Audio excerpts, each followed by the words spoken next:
Intermittent explosive disorder, dependent personality disorder, bipolar disorder, ADHD, authoritarian pathology, and a creator who was secretly writing his own psychiatric diagnosis into every frame of his show, and almost none of you knew this happened. Today, we're going through every psychological disorder coded into the Ren and Stimpy Show. Not fan theories, not speculation. Real diagnostic criteria mapped to documented character behavior, and at the center of it all, a creator who was diagnosed with bipolar disorder and ADHD in 2008, years after his own staff had already figured it out just by watching Ren. We're going chronologically through the main cast. Let's move. Before we diagnose anyone, you have to understand what kind of show Ren and Stimpy actually was. It premiered in 1991 as one of the original 3 Nicktoons. Doug was about a boy navigating middle school. Rugrats was about toddlers exploring the world.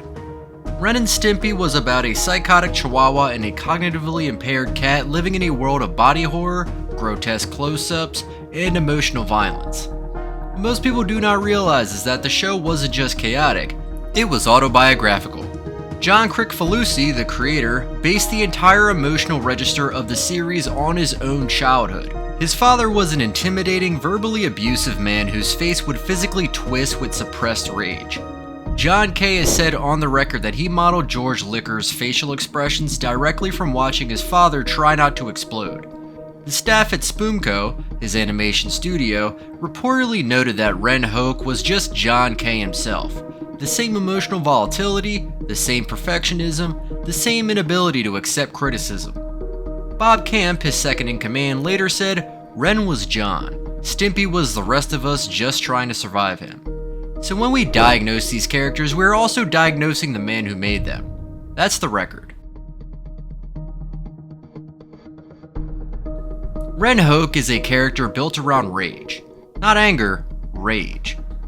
The diagnostic criteria for intermittent explosive disorder are specific. Recurrent behavioral outbursts representing a failure to control aggressive impulses, out of proportion to provocation, not premeditated, causing distress or impairment. Let me read you what that looks like in practice. In Space Madness, Ren spends an entire episode cycling between violent outbursts and calm denial. He slaps Stimpy. He threatens to kill him with a bar of soap. He hallucinates. He breaks down. And then, completely calm, he denies anything happened. This isn't a joke about a chihuahua being temperamental. This is a textbook IED cycle. Explosion, denial, explosion, denial. The episode doesn't end with Ren learning a lesson. It ends with Stimpy forgiving him and the cycle resetting. That's not a comedy structure. That is the domestic abuse cycle played for children's television. Now add the narcissistic traits.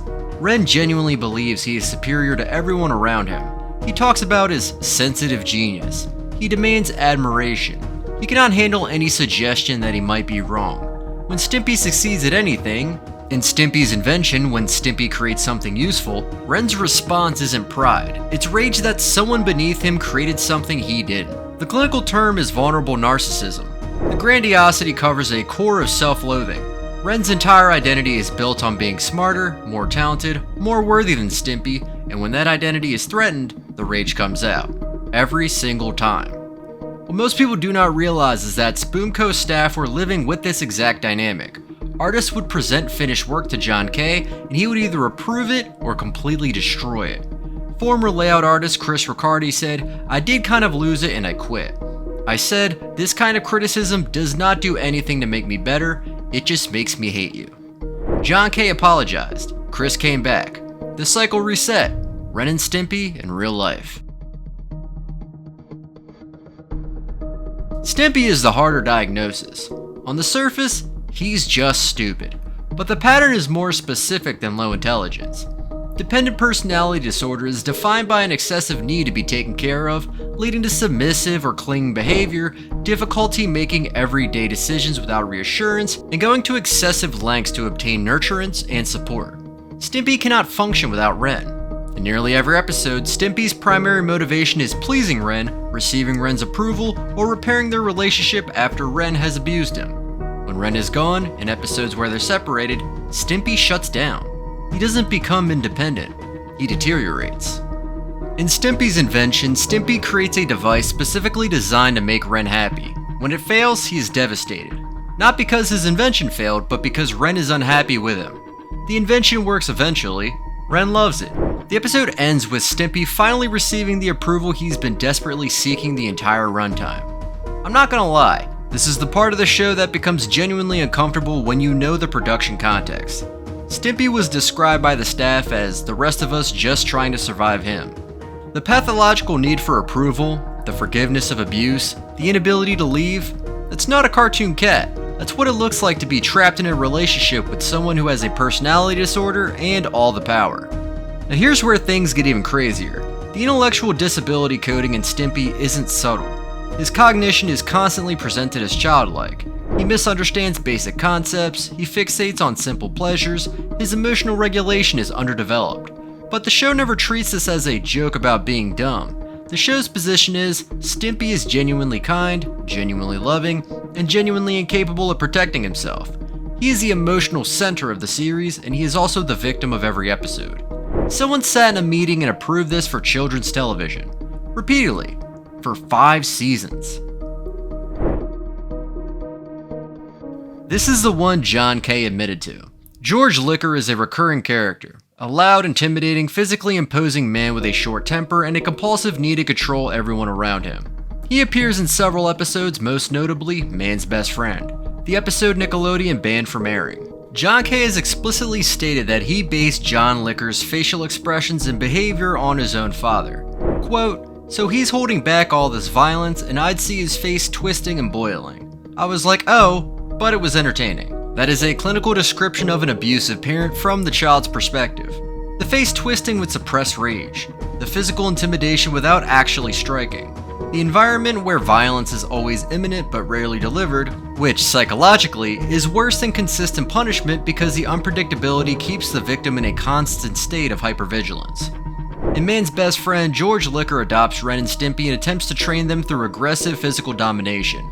The episode was so graphically violent that Nickelodeon's own executive, Vanessa Coffey, who had championed the show from day one, refused to air it. John K.'s response was to bootleg VHS copies to fans himself. What most people do not realize is that when John K.'s father finally called him after Space Madness aired to massive ratings, the conversation went like this. "Oh, you did it. I was wrong. You pulled it off. I don't know how. It's pretty weird stuff, but everybody likes it. But don't do the space ones. The space ones are stupid." His father congratulated him by telling him what to stop doing, in the very first phone call where his father admitted John had succeeded at anything. That's not a parent, that's George Liquor with a phone. Powdered Toast Man is the show's superhero parody, a flying muscle man who shoots toast out of various orifices and believes he is saving the world. He is also a textbook manic episode in character form. The diagnostic markers: inflated self-esteem, decreased need for sleep, flight of ideas, excessive involvement in activities with high potential for painful consequences. Powdered Toast Man genuinely believes he is an essential hero. The reality is that he causes chaos and destruction everywhere he goes, and everyone around him has to clean up the mess. He never learns this. He cannot learn this. The grandiosity protects him from any self-awareness. The comedic structure of every Powdered Toast Man appearance is, he arrives, he declares something grandiose, he destroys everything, he leaves believing he saved the day. That's a manic cycle compressed into 90 seconds, and the show ran this character for years. Mr. Horse is a background character who exists almost entirely as a reaction shot. Flat voice, dead eyes, minimal movement. When the chaos around him reaches its peak, he looks directly at the camera and delivers his catchphrase, "No sir, I don't like it." In a show where every character is screaming, Mr. Horse is disassociating. The clinical term is blunted affect, a reduction in the intensity of emotional expression. It's common in severe depression, trauma responses, and certain neurological conditions. Mr. Horse has watched everything Ren and Stimpy has to offer, and his response is not shock, not horror, not amusement. It's nothing. He's emotionally checked out. And here's the thing about Mr. Horse that no one talks about. He is the only character in the show who seems to understand that what's happening is wrong. He doesn't participate, he doesn't enable. He just observes and delivers his verdict. "No sir, I don't like it." He's the audience surrogate for anyone who grew up and realized what they were actually watching. Now we arrive at the uncomfortable center of this entire case file. In 2008, John Kricfalusi was formally diagnosed with bipolar disorder and ADHD. He disclosed this publicly in his 2018 apology statement, an 11-page document responding to the BuzzFeed News investigation that revealed he had groomed and sexually abused 2 teenage fans who had written to him asking for drawing advice. In that apology, John K. wrote that his mental illness rendered him completely incapable of controlling his impulses. He cited his diagnoses as an explanation for decades of documented predatory behavior. Let me be precise here because this matters. Mental illness does not cause someone to groom minors. Millions of people live with bipolar disorder and ADHD without hurting anyone. What the diagnosis does explain, and what the Spoomco staff had already figured out years earlier, is the emotional volatility, the manic creative periods followed by depressive crashes, the inability to meet deadlines, the impulsive decisions that burned every bridge, and the belief that he was a genius whose vision justified any behavior. The production of Ren and Stimpy was itself a symptom. Bob Camp described John K. staying up all night at the office, not sleeping for days, obsessively redoing everyone's work. That's a manic episode running an animation studio. The show's visual style, the grotesque painted close-ups, the distorted body horror, the emotional extremity, came directly from a creator who could not regulate his own emotional state. The bipolar cycles map onto the show's production history perfectly. The meteoric creative explosion of seasons 1 and 2, followed by the crash, missed deadlines, blown budgets, the firing from his own show, the humiliating adult party cartoon reboot on Spike TV that was cancelled after 3 episodes because it was too disgusting for an adult audience. What most people do not realize is that Ren Hoek's diagnosis and John Kricfalusi's diagnosis are the same cluster. The rage, the grandiosity, the inability to accept criticism, the cycle of explosion and denial, that's not just a character. That's a self-portrait drawn by someone who didn't know he was drawing himself. According to Bob Camp, Ren was John. That's it. That's the entire reason the show feels the way it feels. The madness wasn't just on screen, the creator was in the room. His disorders were in every frame. Here's what the Ren and Stimpy case file tells us. Every character maps to a real diagnosis. Ren Hoek, intermittent explosive disorder and vulnerable narcissism. Stimpy, dependent personality disorder. George Liquor, authoritarian pathology modeled on the creator's own abusive father. Powdered Toast Man, manic grandiosity. Mr. Horse, blunted affect and depressive dissociation. And the creator at the center of all of it, diagnosed bipolar and ADHD, writing his symptoms into his characters without realizing it, producing a show that was part comedy and part psychiatric document. The show that revolutionized television animation was also a cry for help that lasted 5 seasons, and nobody diagnosed it until the damage was already done. Not speculation, real diagnostic criteria, real creator admissions, real production history.